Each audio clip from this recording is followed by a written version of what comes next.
ఏపీలో ఎంపీపీ ఎన్నికల సందడి. శిలాఫలకం ముందు నిరసన, తాగునీటి కోసం రోడ్డెక్కిన మహిళలు, మండుతున్న ఎండలు. మరిన్ని విశేషాలను మన ఊరు మన వార్తలు చూద్దాం.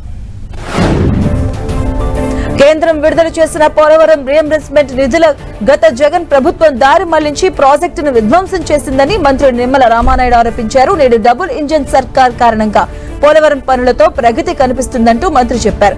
కొత్త డయాఫ్రామ్ వాల్ నిర్మాణం యుద్ధ ప్రాతిపదికన జరుగుతుంది అన్నారు. అంతర్జాతీయ నిపుణుల కమిటీ సిడబ్ల్యూసి పీపీఏలను ఎప్పటికప్పుడు సమన్వయం పరుచుకుంటూ 2027 డిసెంబర్ నాటికి ప్రాజెక్టు నిర్మాణ పనులు పూర్తి చేసేలా ప్రభుత్వం కృషి చేస్తుంది అన్నారు నిమ్మల. సర్కారు వల్ల ఫలితాలు ఉంటాయని ఎన్నికల ముందు ఏదైతే మనం చెప్పామో అది ఆ ఫలితాలు ఈవేళ కళ్ళకు కట్టినట్టు కనిపిస్తూ ఉన్నాయి.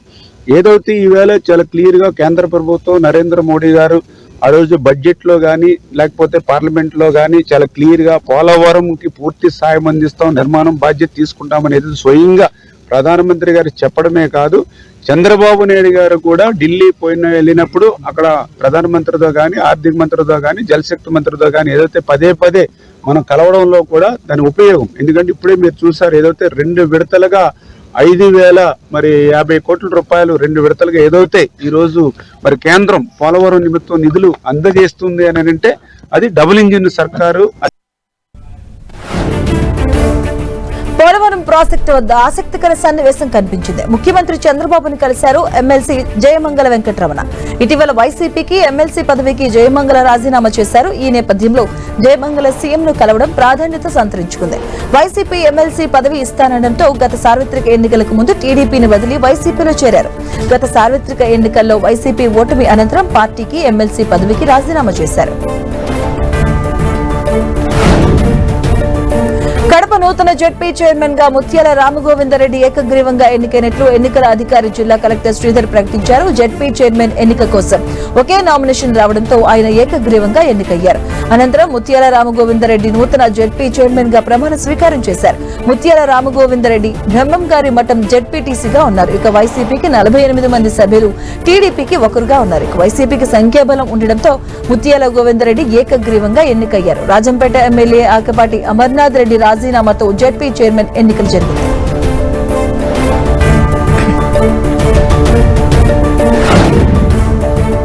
బాపట్ల నియోజకవర్గం పిట్టలవానిపాలెం మండల ప్రజా పరిషత్ ను వైసీపీ కైవసం చేసుకుంది. ఎంపీపీ అభ్యర్థిగా సీతారామరాజు ఏకగ్రీవంగా ఎన్నికయ్యారు. 2022లో జరిగిన ఎన్నికల్లో మొత్తం 11 ఎంపీటీసీ స్థానాలను వైసీపీ కైవసం చేసుకుంది.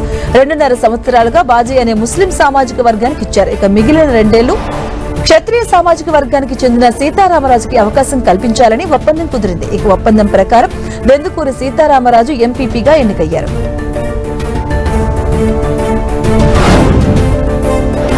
ప్రకాశం జిల్లా త్రిపురాంతకం మండలం పరిషత్ ఎంపీపీని వైసీపీ కైవసం చేసుకుంది. మండల పరిషత్ ఎన్నికల్లో నాటకీయ పరిణామాలు చోటు చేసుకున్నాయి. వైసీపీ ఎంపీపీ అభ్యర్థి ఆళ్ల సుబ్బమ్మకు 8 మంది ఎంపీటీసీలు మద్దతు ఇవ్వడంతో మొత్తం 9 ఓట్లతో విజయం సాధించి సంచలనం సృష్టించారు. వైసీపీ రెబల్ ఎంపీపీ అభ్యర్థికి 7 మద్దతు తెలిపారు. ఎర్రగొండపాలెం ఎమ్మెల్యే తాటిపర్తి చంద్రశేఖర్ కీలకంగా వ్యవహరించారు. శ్రీ సత్యసాయి జిల్లా రొద్దం ఎంపీపీని వైసీపీ కైవసం చేసుకుంది. ఇక 13 మంది వైసీపీ ఎంపీటీసీలు నాగమ్మని ఎంపీపీగా ఎన్నుకున్నారు. ఎస్సీ రిజర్వ్ కావడంతో ఎన్నికలు ప్రశాంతంగా ముగిశాయని నోడల్ అధికారి విజయ్ ప్రసాద్ తెలిపారు. వైసీపీ ఎంపీపీ చంద్రశేఖర్ మృతితో ఎన్నిక అనివార్యమైంది. పశ్చిమ గోదావరి జిల్లా అత్తిలి మండల ప్రజా పరిషత్ కు ఉప ఎన్నిక జరగనుంది. గతంలో ఎంపీపీగా పనిచేసిన సుంకర నాగేశ్వరరావు పదవికి రాజీనామా చేయడంతో ఎన్నిక అనివార్యమైంది. 14 మంది ఎంపీటీసీ సభ్యులను మాజీ మంత్రి కారుమూరు నిర్బంధించారనే ఆరోపణలు వచ్చాయి. దీంతో కారుమూరు నివాసం వద్దకు కూటమి నేతలు పెద్ద ఎత్తున చేరుకుని ఆందోళన చేశారు. దీంతో అక్కడ ఉద్రిక్తత నెలకొంది. పెండింగ్ బిల్లులు చెల్లించాలంటూ చెలో అసెంబ్లీ ముట్టడికి పిలుపునిచ్చారు తెలంగాణ మాజీ సర్పంచులు. అసెంబ్లీకి బయలుదేరి వెళ్తున్న మహబూబాబాద్ చెందినటువంటి 10 మంది మాజీ సర్పంచ్ ను పోలీసులు అదుపులోకి తీసుకున్నారు. వారిని రూరల్ పోలీస్ స్టేషన్ కు తరలించారు. పెండింగ్ బిల్స్ ను ప్రభుత్వం తక్షణమే చెల్లించాలని మాజీ సర్పంచులు డిమాండ్ చేశారు. బిల్లులు చెల్లించకుండా సీఎం రేవంత్ రెడ్డి మా జీవితాలతో ఆడుకుంటున్నారంటూ ఆవేదన వ్యక్తం చేశారు. రాజన్న సిరిసిల్ల జిల్లాలో మాజీ సర్పంచులను పోలీసులు ముందస్తు అరెస్టు చేశారు. అసెంబ్లీ ముట్టడిస్తారన్న సమాచారంతో తెల్లవారుజామున సర్పంచుల ఇంటికి వెళ్లి అదుపులోకి తీసుకుని స్టేషన్ కు తరలించారు. పెండింగ్ బిల్స్ ను రాష్ట్ర ప్రభుత్వం తక్షణమే విడుదల చేయాలని డిమాండ్ చేశారు. కాంగ్రెస్ ప్రభుత్వం సర్పంచులపై కక్ష సాధింపు చర్యలు చేపట్టడం చాలా బాధాకరమన్నారు. రానున్న రోజుల్లో బకాయిలు చెల్లించకపోతే పెద్ద ఎత్తున ఆందోళన చేస్తామని ప్రభుత్వాన్ని హెచ్చరించారు. రాబోయే స్థానిక సంస్థల ఎన్నికల బీజేపీ నాయకులు కార్యకర్తలు సిద్ధం కావాలని ఎమ్మెల్సీ అంజిరెడ్డి కోరారు. ఇక పటాన్చేరిలోని తన నివాసంలో బీజేపీ జిల్లా నాయకులతో ఆయన సమావేశం జరిపారు. ఎంపీటీసీలు, సర్పంచులు, జెడ్పీటీసీ, మున్సిపల్ ఎన్నికల్లో బీజేపీ సత్తా చాటాలి అన్నారు. గతంలో బీఆర్ఎస్, ప్రస్తుతం కాంగ్రెస్ ప్రభుత్వాలు అన్ని విధాలుగా విఫలమయ్యాయని ఆయన చెప్పారు. బీజేపీతోనే అభివృద్ధి సాధ్యమని అంజిరెడ్డి తెలిపారు. మొన్న మేము ఎమ్మెల్సీ ఎలక్షన్లు గెలవడం జరిగింది. అంత మేధావులంతా భారతీయ జనతా పార్టీ వైపు ఉన్నారు. ఎందుకంటే కాంగ్రెస్ పార్టీ ఇచ్చిన హామీలు ఏది నెరవేర్చలేదు. అందరు మోసం చేశారు. రైతులను మోసం చేసింది, ఆడపిల్లలు మోసం చేశారు, అదే యువకులను మోసం చేశారు, నిరుద్యోగులు మోసం చేశారు. అదేవిధంగా ఏదైనా కానీ ఇచ్చిన వాట నిలబడి లోకల్ బాడీ దాంట్లో సెంట్రల్ ఫైనాన్స్ కమిషన్ అమౌంట్తోనే ములుగు జిల్లా ఏటూరు నాగారం మండలంలోని దొడ్డ జంపన్నవాగు బ్రిడ్జిని బీజేపీ శ్రేణులు సందర్శించారు. బ్రిడ్జ్ కోసం మంత్రి సీతక్క 10,50,00,000 నిధులు కేటాయించారు. ఏడాది దాటినా ఇంతవరకు పనులు ప్రారంభించలేదని వారు విమర్శించారు. శిలాఫలకం ముందు బీజేపీ శ్రేణులు కొబ్బరికాయ కొట్టి నిరసన తెలిపారు. స్థానిక సంస్థల ఎన్నికల్లో ప్రభుత్వానికి తగిన గుణపాఠం చెప్పాలన్నారు బీజేపీ నేతలు. హనుమకొండ జిల్లా ధర్మసాగర్ మండలం ఉనికిచెర్లలోని దేవాదుల పంప్ హౌస్ మోటార్లు ఎట్టకేలకు ఆన్ అయ్యాయి. దేవాదుల పంప్ హౌస్ మోటార్లు పనిచేయడం లేదంటూ కొన్ని రోజులుగా 10 టీవీ వరుస కథనాలను ప్రసారం చేసింది.